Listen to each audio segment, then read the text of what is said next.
All right, good afternoon, everybody. We're going to get started in 1 second. Hope everybody had a good lunch. My name is Nick Monroy. I am the CHCI Public Policy Fellow presented by Live Nation. I'm delighted to be with you today for the session, Latinos, Latinas Leading the Way, on and off the field. As an avid sports fan and someone who has worked with professional sports in the nonprofit sector, I can attest firsthand how important it is to have Latino representation in this space. On behalf of CHCI, I'd like to thank Major League Baseball, the National Football League, the National Hockey League, and Nielsen for their generous support of this session. It is now my absolute pleasure to introduce our opening speaker, one of the best in the business, Josephine Martinez, Senior Director of Diversity, Equity, and Inclusion for the National Football League.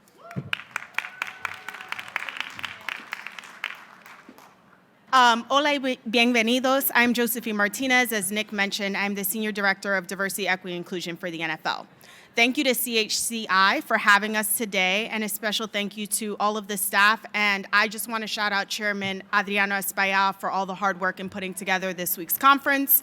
A small tidbit about myself: as a child born and raised in Washington Heights, I marched in the Inwood Little League Parade each year alongside then Assemblyman Adriano Espaillat's Little League team. I never thought the power of sports would bring me here today, so thank you. Thank you for creating this space for this much needed discussion and curating this panel, and to Congressman Gomez as well, who I believe is at a vote right now. As we know, sports is a powerful economic force within the United States. In 2023 alone, sports generated $520 billion in revenue in the United States. Today, we're here to celebrate the remarkable achievements of Latinos on and off the field, and also speak about the power Latinos bring to this economic engine. The NFL and other sports entities understand that the importance of diversity, equity, and inclusion relates to the future of sports, and ensuring that all talent, regardless of background, have an opportunity to succeed is really what's going to take this to the next level. Roberto Clemente, Tom Flores, Juan Marichal, Lori Hernandez, they're all household names. But today you'll hear from titans of the industry and better understand why there is such a sense of urgency to extend these victories beyond the field. During this discussion, we will recognize the power of visibility and the need for perspectives, and we'll also identify strategies to envision a future where sports truly reflect our diverse society and ensure that this diversity is present both on and off the field. I encourage you to actively listen and be inspired by the stories and viewpoints we will hear today. Together, we can create an inclusive, equitable, and thriving sports ecosystem and truly represent our country's great diversity. Without further ado, I will turn it over to Claudia Pagan, Senior Content Producer and On-Air Talent for DC United, who will introduce us to our esteemed panelists. Thank you for that, for kicking it off. You have the hard job of being the first ones to speak, so thank you so much.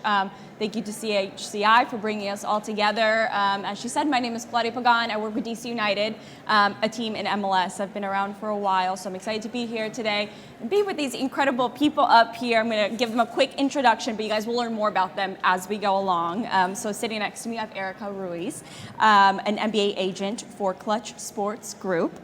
Next, I have Stacy De Almas, Senior Vice President of Diverse Audience Insights and Initiatives for Nielsen. And last, I have Javier Gutierrez, who is the President and CEO of the Arizona Coyotes Hockey Club. So we have a lot of different sports, different leagues covered up here. There's so much that we can go into with sports, and I'm not going to say too much because I want you guys to hear from them. But Latinos, we know how much of an impact they can make both on and off the field. We have a couple people up here that are making such a big impact off the field. Latinos are huge. Let's talk about Leo Messi real quick. I mean, he's making waves. Yeah. I'm a little biased because I'm coming from MLS. But just with that, you see how much of an impact Latinos can make on the field, and as I said, off the field. So we're going to get more into that. But first, Stacey, I want to come to you to kick it all off, because you're the one with the stats about how Latinos are with all of this. What is your typical sports fan, would you say? Thank you so much for that introduction, and thank you everyone for joining us today. There's a couple of different angles we can take. One, we can talk about representation in on-screen in sports, so not players necessarily, but broadcast journalists, otherwise. We can also talk about representation throughout the organizations and the franchises. And we can also talk about the Hispanic sports fan. So one of the things we were talking about before the session was just how important the Latino sports fan is, and how undertapped this community is. As I was pulling some data, naturally one of the first things, and we'll have a chance to go through some of all of the stats, but one of the first things that I saw is across almost every sport, both represented here and that we discussed, Latino fanship and viewership has increased year over year. And not just in watching the major events like the Super Bowl or a Stanley Cup, generally speaking, fanship and viewership week to week has increased among Latinos. So that's one really important stat. Two, I think we all know the population. We're here talking about Latinos, so everyone here knows that we're about 60 million. We're making up about 20% of the population. Generally speaking, for some of the bigger sports, and I'll tell you, I looked at this specifically for the NHL, overall, when considering Stanley Cup finals. So we know Latinos are about 20% of the population, and so you would expect for many sports and for franchises that are really reaching out, you would see somewhere around that. The NHL, and again, I'm giving all the love right there. I'm not sure how strong the outreach has been for Latinos. Nonetheless, you have a fanship and a fan base that is really dedicated to the sport, despite the fact that there perhaps hasn't been a very directed outreach, with nearly 10% viewership, which I think is huge, considering, I mean, that's 50% of what we would expect it to be. So that's tremendous. On and on, we can, depending on where we're going to focus, we can go through more statistics around viewership. But generally speaking, the data tells me that Latinos are under-tapped, both in representation as journalists, of course, as I know you're going to discuss in Pillars, in corporate America, as it relates to sports. And then, of course, on the field, however, we'll hear a lot about Latino successes in terms of sports. So hopefully that's a nice basis for us to begin. And I'll share more details as we get into individual sports. And Javier, when we were first speaking about what we were going to talk about this panel, I think that we had spoken about there's a lot of, it's not just Latinos in sports, there's a lot of women Latina sports fans, and I believe we had spoken about that and how tech savvy they are. Correct me if I'm wrong, it was you that we had been speaking with about that topic, correct? Yeah, so first and foremost, thanks for having me. I am very, very excited to be here. I want to thank CHCI. I want to thank my good friend Marco Davis, who I think I beat over the head enough to finally talk about sports during this conference, because the reality is this: sports is very important. And it's not just an entertainment vehicle. These are economic engines of communities. This is part of the cultural fabric of this country. And the reality is that we need to have more Latinos and Latinas engaged in sports at all levels. I'm very honored and I'm very blessed to be the first Latino president and CEO in the history of the NHL. Thank you. But as I often say, I'm here in large part because I don't want to be the last. I don't want to be the last, not only in the NHL, but in the NFL, the NBA, MLS, MLB, where currently I'm the only one in any of these leagues. And that's just not right. And it's not right because it's not the right business decision. So to your question, when I first took this role, Commissioner Gary Bettman introduces me to the Board of Governors. I'm an alternate governor, and the Board of Governors actually runs the league. And this was COVID. It was on Zoom. It was my first time meeting the quote unquote masters of the universe. And he says, why don't you share your business plan? Because it's quite unique. I said, listen, I don't know how to skate, and I've never played hockey.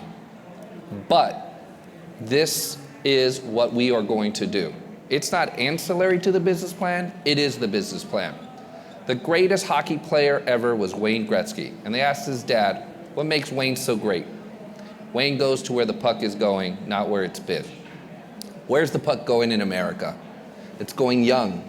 It's going female. It's going tech savvy, purpose driven. That's, and obviously, because we're here, it's going Latino. I am in Arizona, where 50% of the K through 12 are Latino. If I don't go there, then I've missed the boat. And so when we talk about the efforts that we're making, the efforts that all of our leagues are making, we're identifying these growth cohorts. We're going to where the puck is going. And what I'm hoping is that this room and many of the other folks who aren't in this room will see sports as that vehicle for community impact, for impact in terms of commerce, in terms of culture, and in the various levels, not just on the ice, on the field, on the pitch. It's also being in the ownership group.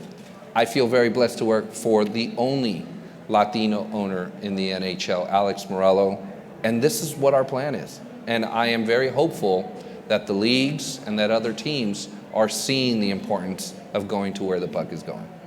I love that.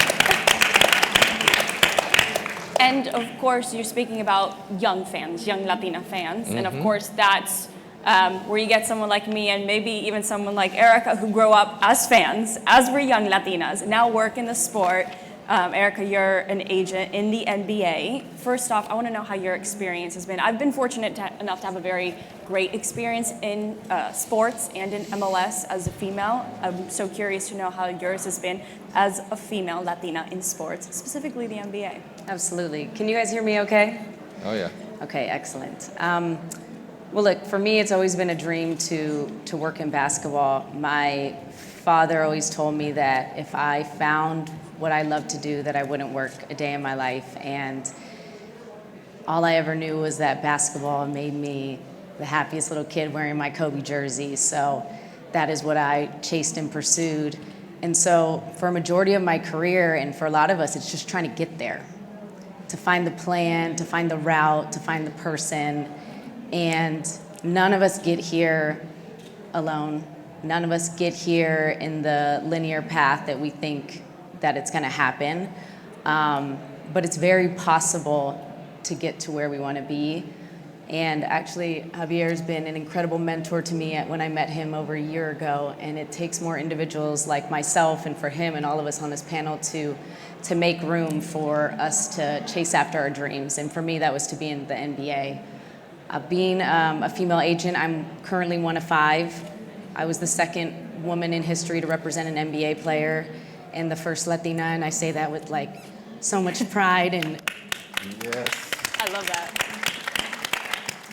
But as Javier said, it's opening up, and we're coming, both women of color, Latinos, and it is extremely male-dominated sport in the NBA, but me and my wife were speaking, and the important part of any business that we're in is to not always just highlight me as the agent where my name is in a Woj bomb tweet or whatever it may be, but who's making all these things possible? What are all the other roles within these organizations, or who's the muscle behind me? So for me, it's our head of coaches and executive division that helps me negotiate. It's Jeff Siegel, who's the cap specialist. It's Georgia Bright, who's our chief of staff. It's Farrah Leff, who's our COO. So all those roles are critically important of being highlighted so we can see what opportunity there is and what we can become, not just what we see. So highlighting more of those allows us to really navigate what's possible. I can't say that it's been easy, because it definitely has not. But when you align yourself with purpose and don't waver on why you want to do it, that can get you a very, very long way. But most importantly, people have to pull a seat up to the table and introduce you as their equal and hold you down as you're trying to get there. How do you use your uniqueness, is what I will say, being a woman at the table, being a Latina at the table? How do you use all of that to just be unique? To just be unique, like how do you use that to your advantage when you're the one vouching for players, when you're the one looking to be their agent? How do you use that? I don't want to say to your advantage, just how does that make you stand out? How do I find my strengths in this there you business? go. Absolutely. It goes back to just knowing what I stand for, and the true reason why I did this job is because I was a former college basketball player. I coached basketball as well. I started from the mailroom at the bottom of the agency, and within that, all of that is you realize, yes, they're athletes, but they're people. And what we all want to do and feel is to be seen, and to be seen for who we actually are, not just what we do. And so when I come into this space and when I come into these meetings, and it's taken me a while to find my own footing on how I want to show up, I've decided to just show up as myself, and that's someone who cares, and that's gonna have a vision, and that's gonna have a strategy. I'm not gonna wing it just because I did something for somebody else. I'm gonna show up, and you're gonna know what I see for you and my vision and plan, and that I've done the research to really get to know you. And I think you can feel that when you're in a room and someone sees you. And so that helps me get over the hump, but my preparation is what I anchor everything in. And for myself, I can go in that room and say, I played college basketball, I was you. I coached Division I basketball, I understand the game. I started from the bottom. Once they get drafted, they're not number one anymore. They're one of 450, closer to 450 than one. I know what it's like to be you. And, within that, we all want to be inspired. And I think that I've been successful enough to create hope for them. And they can see that at all costs, we're going to knock on that door or kick it open to get them what they want. I love it. And embracing Latinos in all of these sports. Stacey, you were speaking about, and please jump in because she's got all the stats. She said, I came over prepared, so I want to get all your stats because I know you have a lot of information. Well, I wanted to double down on what you were saying and what you said earlier, Javier, because at the center of all of this, I mean, the talent is important and of course, representation within the leagues, but what really drives this business are the fans, and that's what drives the business. That's why what the advertisers are paying to reach. That is who the franchises are working to, to attract. It is all about fans, and I think circling back to what you were saying and going where the puck is.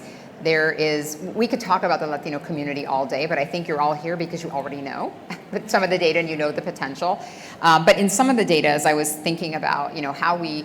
You were talking about how, relating. One of the things that came up to me that made me think of was collectivism. Like what makes you so successful is just the way our community operates around collectivism. You are for them, they are for you. You are in this together versus what is oftentimes considered maybe an individualistic approach outside of the Latino community.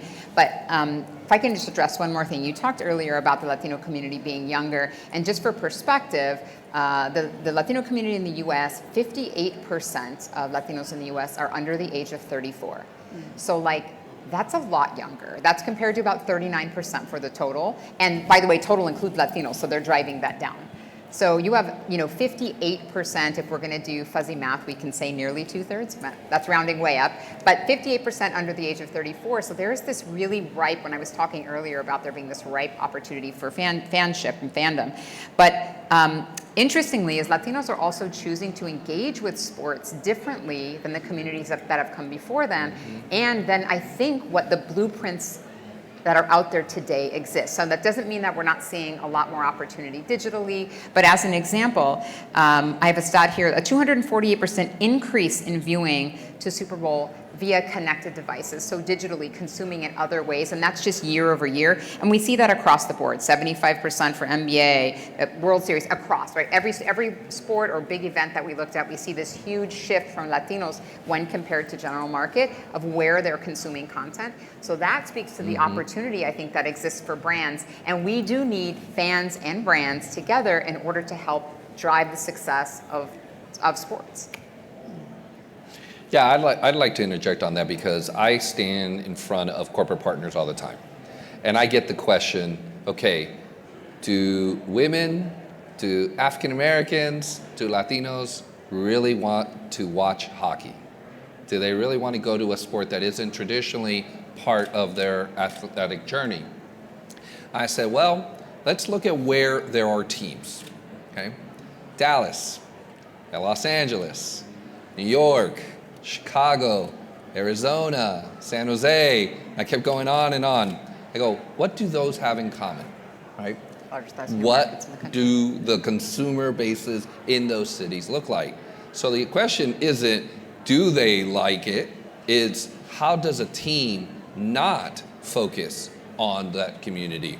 To me, people ask me all the time, really, why did you do this? And something that Erica said in terms of the impact of sports. These are purpose-driven platforms. At the end of the day, we're community assets where there are so many stakeholders. But as business enterprises, they're also a microcosm for consumer businesses across industries. And so you got to ask yourself, what does that consumer look like?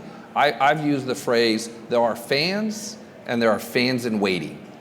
And all the leagues, all the teams need to go into where the fans in waiting are and finding them, whether as viewers, as consumers in terms of ticketing or merchandise. And that's another thing. People ask me all the time, so how are you going to do it? Well, you can't do it just traditionally. You can't just say, we're going to make them all, hockey fans. You know what? It could be through our merchandise. It could be through our content. The NHL and all the leagues have done a great job about very unique campaigns to say, hey, we're going to welcome you in. We're going to extend our hand. We're going to say, we're going to take approaches that are culturally relevant, that are relevant to these cohorts, and we're going to say, we see you, we want you here. And that's the biggest thing that all of these teams and all of these leagues have as their approach. That they're going to say, how do we connect with you? And brands, by the way, that's what they want to go. I say all the time, I have 3 aspects of my value proposition for a corporate partner. One is a great experience that's catered to them, whether in arena, on the ice, on air, it's catered to them. But the other 2 things are, one, I'm a platform for you to be seen as a community impact enterprise and really being leaders in your community.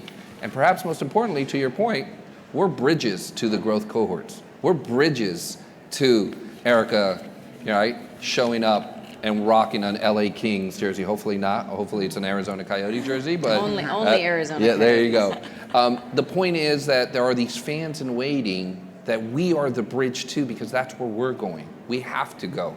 And I really applaud all the leagues for, I think, really intentionally, which means every single day, not just during Hispanic Heritage Month where they put us down like an elf on the shelf for the month, right? And then put us back up. It's intentionally, it's authentic, it's everyday, it's not episodic. But I think there needs to be more investment. Absolutely. Okay. I'm Absolutely. not to challenge, but it is untapped. And when earlier you said fans in waiting, I agree with you on that. Yep. But you said something else that I want to point out. I actually wrote it down.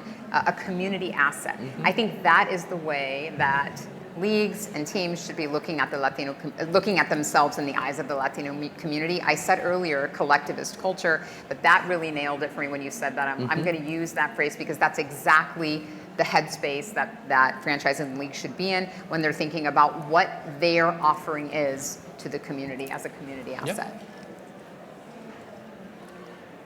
There's so much going on in such a good way, and let me say that. We're speaking about the fans and how we can build fans, and I'm going to come back to, because you guys are in positions of being at the table, of making the decisions. So it's what happens once they're fans, what happens once they want to get into the jobs that we're in. What can we continue doing? What do you think is going well? What do you think we need to start doing? Or what do you think that we need to continue doing to get people in a position such as where Erica is, such as where you are, to be able to have the voice at the table? Because as we've been saying, our voices are very unique and they're very diverse at the table. I think more Latinos within the organization will actually drive more fanship, honestly, because it means decisions are made with more nuance and more culturally relevant. But perhaps that's a better question for you to answer. No, I mean, listen, representation matters. And very early on, I made it a point that I said, if I'm going to go after female fans, I need female employees at the table. If I'm going to go after Latinos, I need Latinos at the table. It's not that it's a one-to-one correlation and that you can't be mindful of different, sort of communities, but you need that voice. And you need the diversity of thought that maybe gives you a sense of, that's not the right way to do it. We should think about doing it this way. And it gives you innovation, and it gives you the way to think about it. I'm very proud. We at the Coyotes, we have one of the largest female front offices. I hired the first Latina chief operating officer in the history of sports, right? I mean, these are things that are intentional because we want certain outcomes. And to where we need more Latinos, we need more African Americans, we need more women, we need more people that don't come from sports. I didn't come from sports, to push the sports industry, which again is so important. I talk a lot about how during COVID, you saw the importance of sports. Most people knew about COVID when sports shut down. And sports teams were the ones that brought people back, were the ones that talked about health and wellness. My arena was a voting booth. It was a blood drive location. Community It was asset. the community gathering space. We convene people. There's a great quote from Nelson Mandela about the power of sports to change the world, because we inspire, we convene, we bring joy, we bring hope. And that's the reality. And yet, as businesses, we need to have more representation. The reality is I wish we were on the main stage, so I could get a bunch of these CHCI, alumni and interns into the fold, into being the next. Like, Erica's a dear friend of mine, and I tell her all the time, her voice is so important, because then people know there is a pathway. People know there is an opportunity. People know that this incredibly global, impactful platform that is the NBA can have her voice in it. And you know who know that better? Her clients know that. And that's why they love her. And I've met her clients and I see it. They're like, she brings a different perspective that only benefits me. And I love that. And she gets a little shy, so I always try to get it out of her.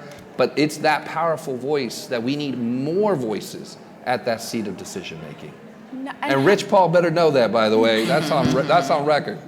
And how do we keep doing that? How do we keep getting more Ericas in the world and getting more Latinas? You know what? Is there anything that you've been doing? Do you mentor young Latina women? How do you think we can continue creating a pathway for people to be in a position like yours?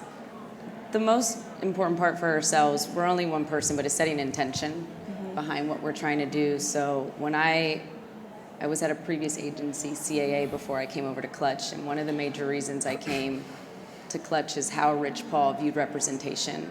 It was player empowerment and prioritizing the human over the business. And when I stepped into this job, I felt aligned with what we were standing for as a company, and I sat down with Rich and I told him, it might take a while, but one of the things I really want to do coming here is to try to create a Latin pipeline in basketball. And my first sign that I want to do is to sign Juan Toscano Anderson. And he, looked at me and said, let's go get him. And Juan is the first Mexican in history to win an NBA championship, and it's a testament to say, and we've all discussed, sports matters and weighs so much on all of us in the best way. And you don't always have to be the superstar player to play your role and to impact a country for him. And so I think it's creating more intent behind things. So with that particular opportunity, we went to Mexico after he won the championship. He got to meet with the president and bring the trophy and did a tour there. We did specific T-shirts that we did on our own because it was a very quick turnaround. With representing the Mexican flag and with the trophy on there.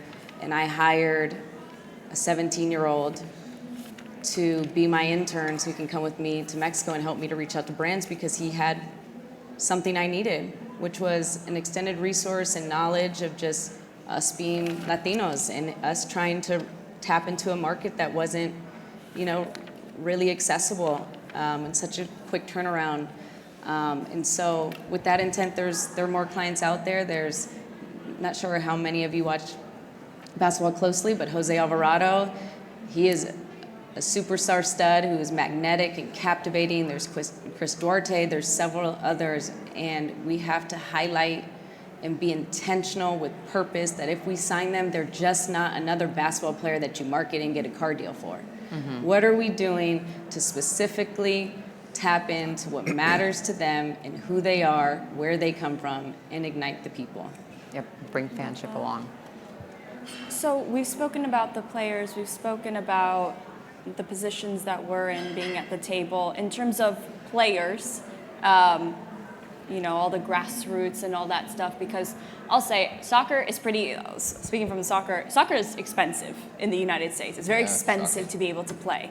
So it takes out a lot of people who aren't able to. So how are we able to now get representation on the field, on the court, wherever it is? How are we able to kind of start equaling everything out so we can get more Latinos in those positions being players? Sure. I get that question a lot because hockey is expensive. And it's expensive primarily because of ice time, right? There's not a lot of hockey rinks. And when you do have them, They're always busy. The equipment is similar, to be quite honest, to football. So it's not, we've talked a lot about that. It's really the ice time. So one of the things that I really have leaned into and that the league has leaned into has been street hockey. And most hockey players start with ball hockey. That's what they call it up in Canada. It's street hockey, blacktop, stick, ball, Broomstick, yeah. and just I'm a proud hockey mom. Yeah, I can tell you. exactly. She knows all about this, right? Well, he's like this now, but. And so that's the point. The point isn't just to say we need you to get to the NHL. The point is to try to say this is a sport that's part of your life, that's part of your journey, that you can then, be a part of. When I look at a Latina that is an NFL fan, and by the way, there's a ton, they're not going to play in the NFL. More than likely, they're going to play flag football. There's so many other entry points. You just want them engaged in that. And so how do you do it? It takes, again, intentionality, authenticity, and innovation.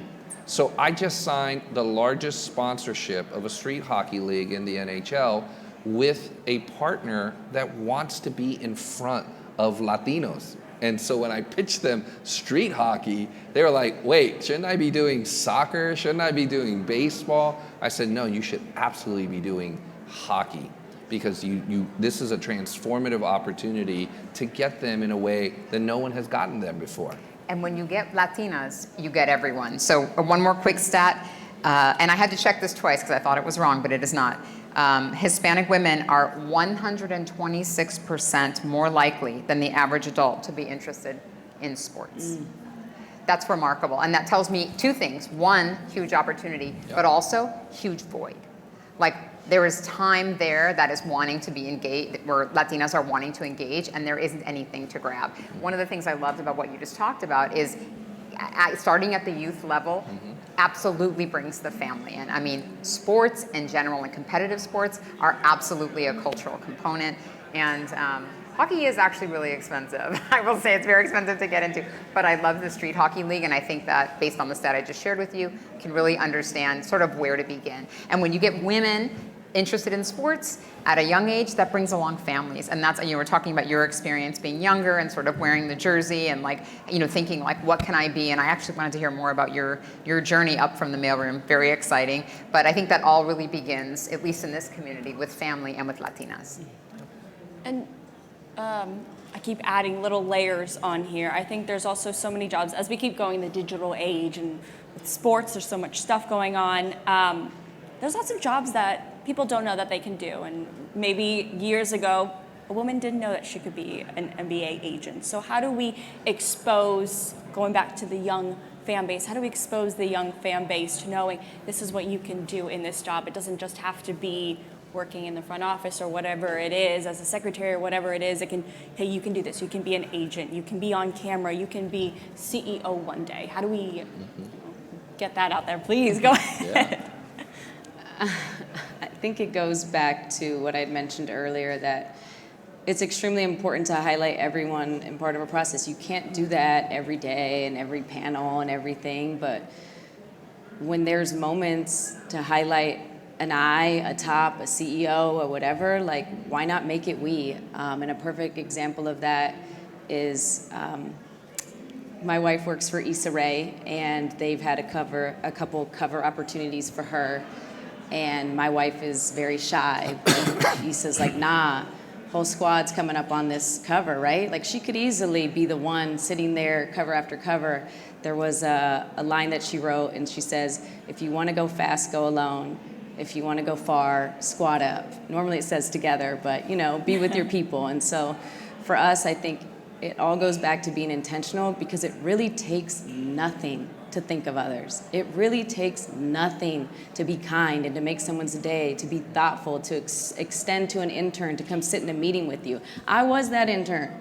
I was that mailroom clerk who just wished, for a little bit of room not even at the table. I will hold the coffees, and I still do that today, okay? So no task is too small for me, but this is why I said that with such passion behind Javier taking me under his wing and standing here and putting his foot down 2 times, that no, Erica is who I say she is. And it takes more individuals like that in positions of power to be willing to put a little bit of thought into others and who they're growing.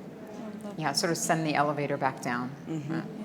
But it also, so I've had, again, the fortune of being in the room with non-Latinos, with sort of folks, and it's also bringing them along, right? It's also reminding them that this is the approach that they should be taking. When you sit and you have these owners of multiple teams, of multiple, platforms, it's about bringing them into the conversation. And it's not that they don't want to, most of them just don't know how. I've had that conversation on multiple occasions, like, okay, we don't think about it because we just don't know how to get it done. And that's not to say everyone is intentional about it, but those that are, there is an opportunity, to your point, to really meet needs and to show them this is how you make that connectivity. And this is why, not just why it's important, but this is how successful it can be. And I think what you're seeing more and more is a recognition of that at the ownership level, at the leagues level. But there's a long way to go. It's funny, we launched the first diverse coaches internship program in the NHL.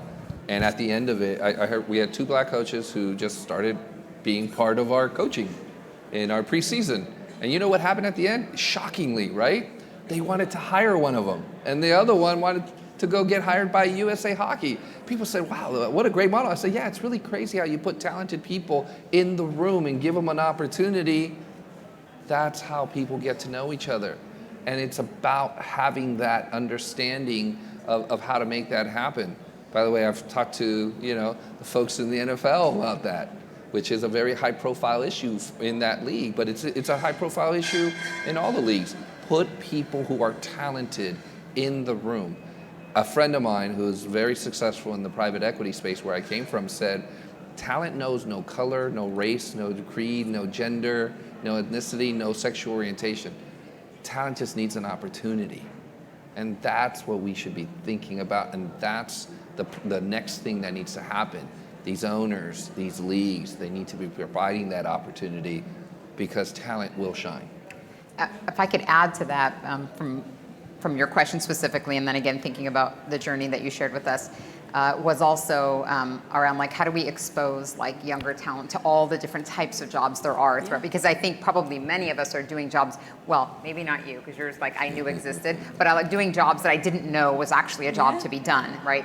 And I think part of that, I think, as I heard our CMO say recently on a call, sometimes it isn't, she was talking about coaching her son, and she said, I was telling him, you're looking for the job.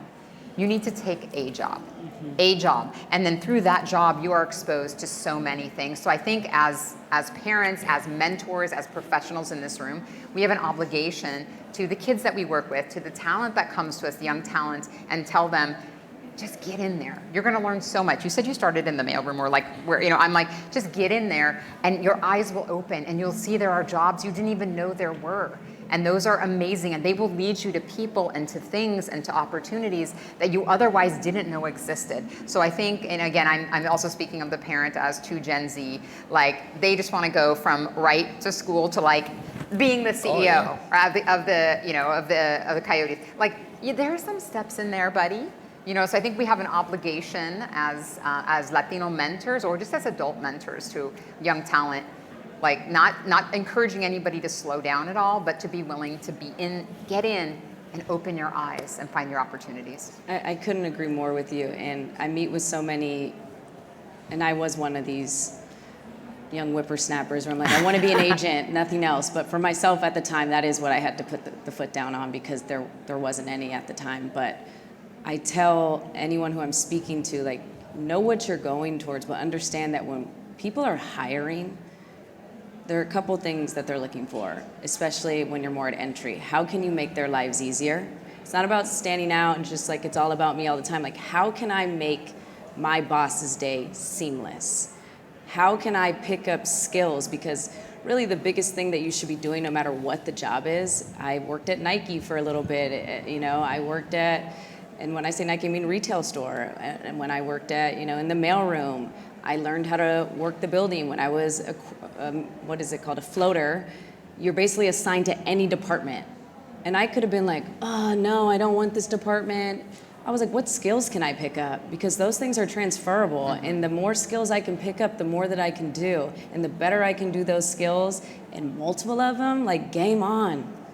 Because so many people are, keep your, know what you're going towards, but what can I carry with me that's gonna help separate me and help my way of thinking? Because our mind is actually the most powerful thing in all of this. It's how we receive, digest, and implement the things that we're trying to achieve. So I couldn't agree more that, get your foot in the door and do a little dance to the right, to the left, Pick but up still some knock skills. to go, to climb up that ladder. I've got some more things, but we're getting close to questions from you all. So if you guys do have questions, we have a microphone in the back. If you guys want to start lining up there, you guys can start. Okay, so I came from the sports management world, but mostly in Europe. But what I hear from all of you is what I've experienced and that I know is true, especially from you as an agent. And I wonder if people, especially young people, could understand one thing that a lot of athletes say and Olympic coaches say is embrace the suck. And I don't know, in this nonprofit world and NGO world and politics, they don't get it. So maybe can you explain a little bit more about how important it is to embrace the suck? Because to get to, and I'm going to brag a little bit, my son is about to start a job with the Manchester City Group. And in the UK, after being an athlete in Barcelona and all over Spain, but he's from here. But he has gone from age 13 through a lot of the things that you experience as an athlete, then as a professional, and doing crappy work to finally get to something where he's going to have a career. And I think that you learn that as an athlete only often, but I think young professionals don't get it. So can you speak a little bit more about the importance of the process? Yeah, would say another way to phrase that, and I couldn't agree more with you, is something I'm working on too. So any advice I'm giving is nothing that I'm not live every day trying to implement. I tell this to my clients all the time, like, it's the journey, and you really have to embrace the journey. That is highs, lows, and that goes back, as I said, what have you learned to do and not to do, right? What habits do you have throughout those processes? And if I have a vision board, and when I was 20 years old, I decided I wanted to be a sports agent. I put a vision board up. If I would have only put on that board NBA agent, and that was my only goal, I would have quit a long time ago. That took me almost 10 years to be a certified player agent. But I broke it down to who I wanted to become during that time. And as I studied and got exposure, what are things that I thought could help me get there? So different experiences, that's both life experience, and I can give you in particular for me. So I already played college basketball. But I was like, if I played, if I coached, if I have a master's at a school, which coaching, they paid for it, at a prestigious school like USC, that opens my network, which I was never exposed to USC. It wasn't until I started playing basketball in LA. I didn't even know what any of this meant. That's Fight On, and it's really powerful for those USC Trojans.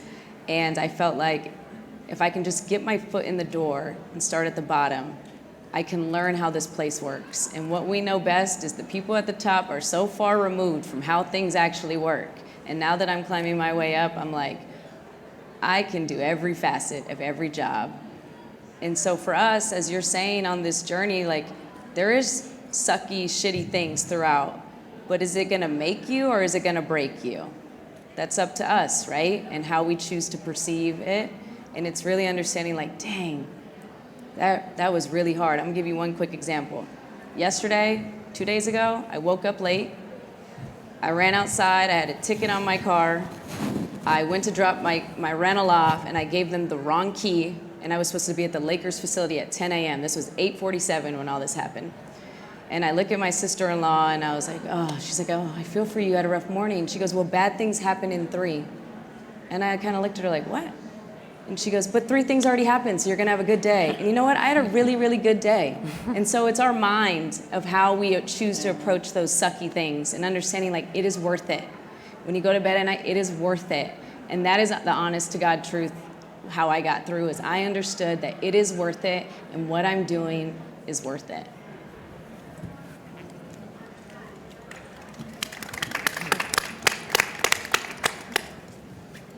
Hey guys, thank you for your contributions again. This is great to hear. I'm a big sports fan. My name's Juan Pablo. I'm a master's student at American University. And this was kind of aimed towards Claudia, like specifically because it's about soccer, but I think everyone from the panel can probably like contribute some insight into this. So like you said, like the grassroots kind of like soccer clubs, especially like I played soccer in high school. I played in a club just because of a grant, but it was kind of like frustrating to see like a lot of teammates that I played with in high school like weren't able to take sports to the next level just because their parents couldn't afford it. Specifically like Latino families, like if your kid has like a soccer game, like they're not going to drive you if it costs money. They're not going to pay like for the tryouts. Like it's just a lot of like commitment from the parents. But like what I observed was like with the coming of like Lionel Messi to the MLS, like kind of like popularizing soccer. Growing industry revenue is definitely going to be like a lot bigger this year. Ticket prices went through the roof. What are some like initiatives or some projects that the MLS specifically would like work on to kind of facilitate Accessibility. accessibility and also like just clubs in general because the reason like some people I know play soccer is because like European soccer because like that's kind of what they relate to the most. And I think there's like a great quote by Neymar, which was like he played in like the favelas in Brazil, and he was like, there were kids like so much better than me, and I'm the one that got lucky. So it's kind of like that situation. Like we're missing out on like a lot of like potential for players, but also like fans because people don't watch the MLS because they don't relate to the players. They don't relate to that culture. So my question is like, are there like initiatives or like projects that you're planning in the future for high school, college, like D1 players, things like that to kind of get them more into it? Yeah, I'll speak on MLS, but if you guys have anything else to add, I'll speak specifically, I'll speak MLS and DC United because I know DC United just well out of all the MLS clubs. So MLS, at least they've, so MLS has the highest professional league, and then they have had academies. Academies are a really big thing over in Europe. Over here in the States, it's been more kind of like one-offs, like travel soccer. I played travel soccer, but now MLS teams have academies to help start creating that pipeline. But what they were missing was the academies are the young kids, 7, 8, 9 years old, and then you have professional soccer, but those people are in their 20s. You might have a young guy here and there. So in the past couple years, they've created a couple different tiers between their academies, which at least I know DC United, which surprised me, is no cost to the kids. Nobody's paying me here, but that surprised me because I grew up playing soccer and I know how expensive it can be. So I'm not sure if all MLS academies are like that, but it's free for the kids, and then they provide transportation for them. So I've seen a lot of growth in that for the academies for the young kids to play, and then it helps to get into the system because then you've got a league for MLS academies to play in, but also other clubs from the areas to play against these MLS teams. So you've got, you're going to start scouting. They're going to have MLS scouts at the young age. So they're getting eyes seen on them. And then the MLS has created a second league under, so like Prem League, how Europe will have all the other leagues. So MLS has created another league. So they've really created all of that to say, shortened up. MLS has now created a good pipeline to get you from when you're very young to the highest level of professional soccer, and I at least have seen them being able to cut the cost for the kids to be able to have more opportunities. I don't know. And they should, because soccer is the #1 sport for Latinos with nearly 40 million viewers and increasing year over year. So it makes a lot of sense. Yeah, so that's what I've seen. I hope that helps. Yeah, thank you.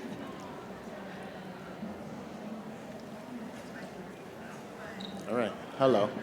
Hi. First of all, thank you. This has been great so far, and I'm really enjoying the conversation. My name is Ratty. I work at a foundation and would love to hear about ways that you all are working across sectors, so ways that you're partnering with or working with nonprofits, foundations, governments in your respective cities? Sure. Well, I'll take that because this is really near and dear to why I did this. So my background was not in sports. I came with a 30-plus year career in banking, in finance. I was most recently a partner at one of the largest diverse-owned private equity funds in the country. And when Alex Morello bought the team in August of 2019, he and I were still partners. We owned the largest Latino-owned bank in California. I was living in Los Angeles, and I started getting these phone calls from his son and from his cousin about the team. And next thing you know, in February of 2020, right before COVID really hit, Alex called me and said, you need to do this. And I always set the scene. I'm in my office, overlooking the beach in Santa Monica, managing $38 billion next to one of my best friends. I said, wait, you telling me I need to move to Arizona to run a hockey team? Yeah, why? And he says, you know what? It's because of the vision that I have of wanting to bring a Stanley Cup, but there's always only ever one winner. So what are we going to stand for? He says, I want our organization to stand for doing for others, right? And that really resonated with me. And it began this journey that I've really been so shocked about, and in a pleasant way, about the importance that sports has to be this platform to make a difference in the community around us. And so it is core to what we do, and many other organizations do, to say, what can we do to be that platform to make a difference in people's lives? So it is central to our business. And by the way, I've actually now begun to have this conversation about how to monetize it. So on our helmet, we have a helmet sponsorship with Goodwill, a nonprofit on our helmet. Why? Because it aligns with their goals of being seen as more than just Goodwill. It's about the impact they can make. I have a significant amount of nonprofit foundation corporate partners who know that I can bring attention to them in a very different way for the causes that are important to them, which then align us as that community agent and that community leader for impact. And so what you're seeing more and more is this intentional approach by organizations to not just leave it out in their foundation, but to actually bring it in to the core of what they are as a business, and to then actually to monetize it, right? To have organizations that want to be your corporate partner because of the voice and the platform that sports can make, again, in being that agent of social change and being that community leader. And so I'm very, very happy that you see this trend throughout sports of using it. You know, I often say I'm really running a social impact enterprise disguised as a professional hockey team, because ultimately that is what we do. And now our goal at our organization, like many others, is to monetize it. So. Hello. Feel like I've spoke to some of you before. Anthony Pardo, Major League Baseball. I've been in the company 17 years today, actually. So I'm going to use baseball as the example because I want to elaborate on the topic of getting more leadership, Latino leadership, right, at senior levels. And I know you guys have touched on a little bit. And I looked at my phone and put on my Stacy hat. So just using baseball as the example, 30% of our players are Latino. 25% of the league office is people of color. 11% of that number is Latino. Of that 11% at senior levels, VP and above, it's about 1%. And that's great that we're getting more diverse and everything, right? But how do we in sports, and again, just using baseball as an example, because I think every sport has different challenges to navigate, how do you push that? I'm going to use numbers again. Let's say those numbers are at 60% of the goal. How do you push that 40% to get that number higher so that we do have those leaders of color in those more senior positions? To your point, they're in the room, they're bringing in the best people, the best candidates, right? And maybe there is no answer to the secret sauce, but I'm just curious if we can elaborate on that and kind of figure out what are the other opportunities, because that number is still small in the larger scale of things, right? So. Absolutely. I don't know that I can speak to what MLB should do specifically, but what I can say is it's among the largest opportunities that there is present, that is visible to me. And I think I'll just leave it at that. Perhaps you can speak from NHL or MLS perspective. You have any thoughts, Erica? Or Erica, yeah. I will actually bring in some experience that I had in my prior life of financial services, right? Because it's the same conversation. That's the irony. We're having the same conversation about Latinos on corporate boards, Latinos managing private equity funds, Latinos investing capital. There's not enough, and yet we are the opportunity. So I often talk about we need to stuff the pipeline more, and we need to get people through the apprenticeship program and getting them through the pattern recognition experience that they need. And it's not age, it's pattern recognition, just like the athletes, right? Our hockey players, they practice, and it becomes instinctual. It's just like that in business. So to me, one of the things I want to do is show up at CHCI and get more people that are not just at the beginning of their career, but at the middle of their career, at the later stages of the career, to think about sports, and then now it's up to us to connect them to those opportunities. We have to have more, using a baseball analogy, swings at the plate. We need more and more folks who bring talent, who bring experience, and then marry them with that opportunity at every level. And that's why it is important to see more owners. It is important to see more executives. It is important to see more entry-level people, but we just need more. And by the way, it is the right business approach. It's not just the right thing to do. That's how I believe you not only for sports, but for every other industry out there as well. And I'd like to validate your question by saying I'm on that same pursuit as well, right? My title is agent. It doesn't say CEO or owner. But one of the things that I've really tried to do for myself is show up as who I believe I am already, even if that title's not next to it. And it's not for, the guaranteed promotion or the guaranteed bonus or the guaranteed raise, but like what reps am I putting in and showing up to shoot my shots at? My basketball reference. There you go. But I'm with you. Let's fight that fight. Let's climb that ladder. Yes. Love that. I think we have one more. Sure. So I work at the NHL and specifically the NHL Foundation, and I've been fortunate enough to not only work with Javier, but also just to see how much passion and enthusiasm that he's brought to the league. And for someone like me who I grew up in Harlem, and at 10 years old, I decided that I was going to play in the NHL, realizing that I'm not going to play in the NHL, but now I have the good fortune of working at the league. This is really exciting for me. And I think what we're seeing is just there's more transformation, not only at the league level, but at our club levels. The number of general counsels that we see at some of our clubs who are African American, the number of Latino and Hispanic representation, throughout our clubs, it really helps change, I think, the dynamic in how, we look at and represent ourselves within communities. But the question that I have is, as you were talking, Javier, about the pipeline and creating that pipeline, what can those of us who are involved in professional sports, either on the representation side or at leagues or at clubs, what can we do to provide mentorship opportunities for young people who are trying to find their way?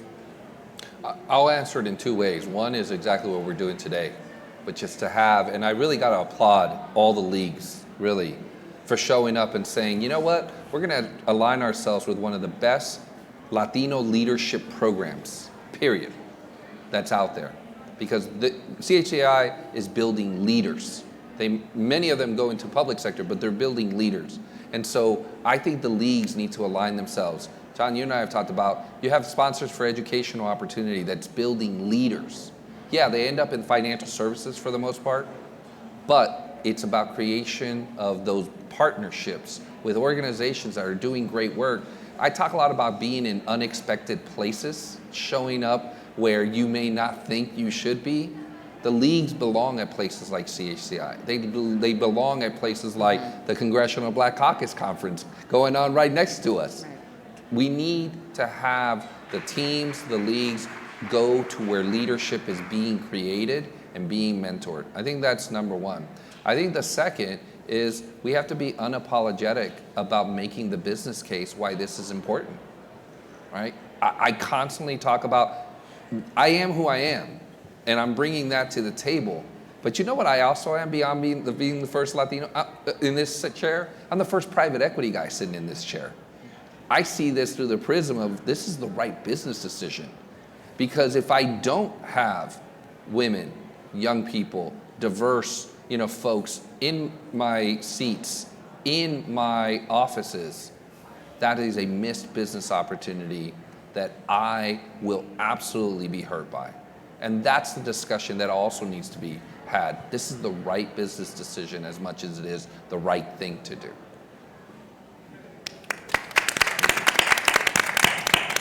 Well, we're going to wrap it up there. So can I get another big round of applause for these three for everything today? Thank you so much, guys. Unless you have anything else, any final words that you want to say to everybody? No? Well, thank you so much. I hope you guys enjoyed a lot. I enjoyed a lot. I was over here taking some mental notes. So thank you, guys, and thank you, everyone, and enjoy the rest of your day. And thank you to you. Thank you. Thank you. Holding it down.